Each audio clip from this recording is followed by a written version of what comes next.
भाजपा के नेताओं ने लाल किले का अपमान क्यों किया, तिरंगे का अपमान क्यों किया। मैं ये कहना चाहता हूं मान्यवर,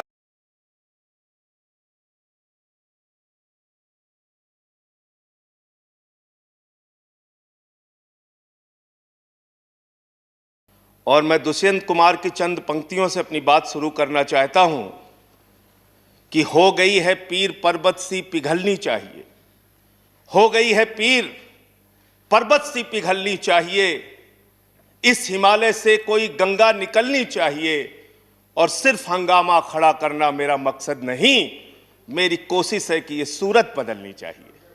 आज मुल्क में जो हालात है किसान के मान्यवर, आज क्या हालत कर दी गई है इस देश में। पिछले 76 दिनों से किसान आंदोलन पर है, उनके ऊपर लाठियां चलाई गई, आंसू गैस के गोले छोड़े गए, बूढ़े किसानों की आंखें फोड़ दी गई, कड़कती ठंड में पानी की बौछारें की गई, उनको आतंकवादी कहा गया, उनको गद्दार कहा गया, उनको खालिस्तानी कहा गया मान्यवर, उनको अपमानित किया गया। यहां तक कि भारतीय जनता पार्टी के एक विधायक ने कहा ये किसान नहीं आतंकवादी हैं, इनको शूट कर देना चाहिए, और अगर दिल्ली पुलिस नहीं कर पाती तो मैं इनको जूतों से मारूंगा, जूतों से मारूंगा। ये भाजपा के लोग कह रहे हैं मान्यवर। इस देश के अन्नदाता जो आपको अनाज पैदा करके आपका पेट भरते हैं, आप उनको जूतों से मारने की बात करते हैं।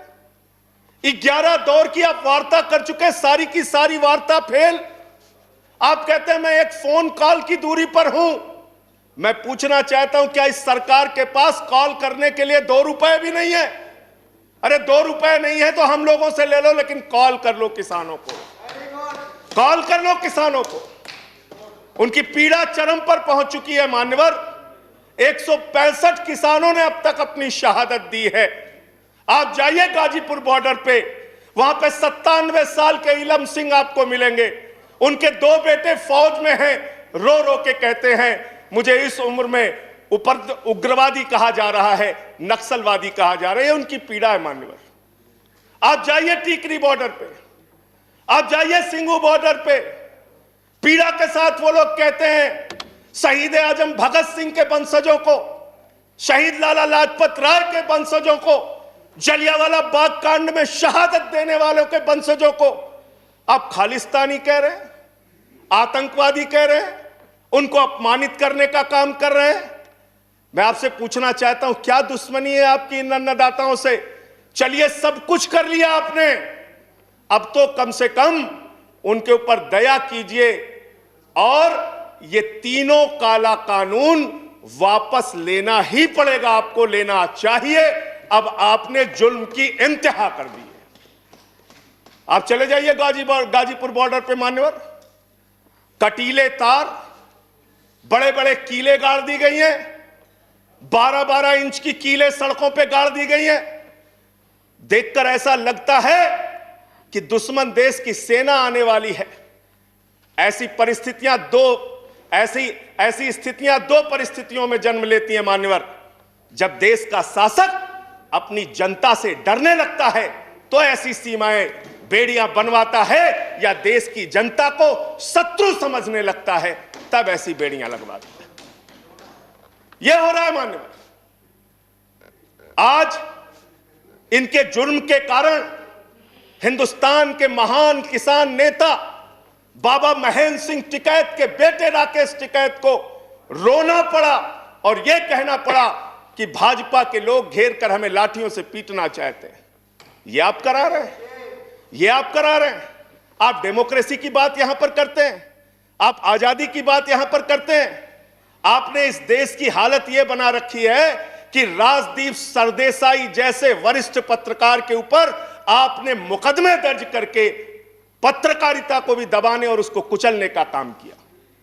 हर तरफ जुल्म, हर तरफ एफआईआर, हर तरफ मुकदमे। जो पानी पहुंचा रहा है उस पर मुकदमा, जो डीजल दे रहा है उस पर मुकदमा, जो खाने का इंतजाम कर रहा है उस पर मुकदमा।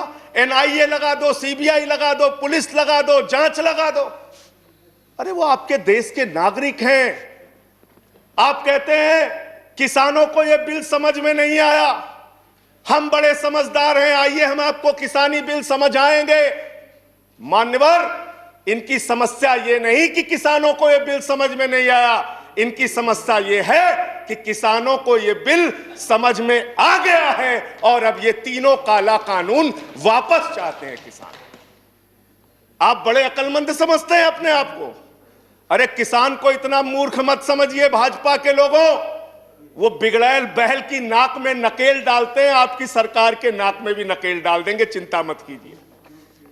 मैं यहां सुन रहा था मान्यवर, मुझे बड़ा आश्चर्य हुआ, सारी की सारी भारतीय जनता पार्टी की सांसद जितने भी नेता बोल रहे थे, कह रहे हैं कांग्रेस पार्टी ने 2019 के घोषणा पत्र में इसको लिखा था, यह बिल तो कांग्रेस पास करना चाहती थी।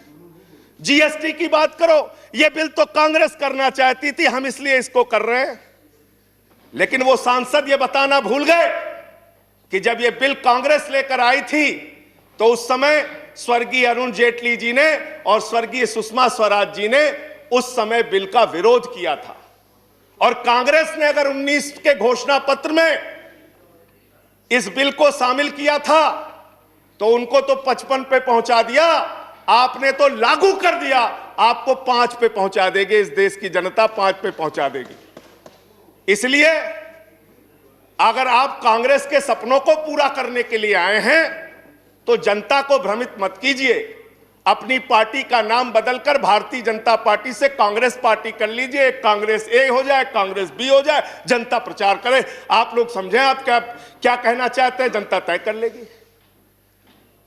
मान्यवर, इस बिल में क्या क्या लिखा है वो बातें आपको बता के और थोड़ी बातें कह के अपनी बात खत्म करूंगा। असीमित भंडारण की छूट दी गई है इन बिलों में, और वो क्यों दी गई है?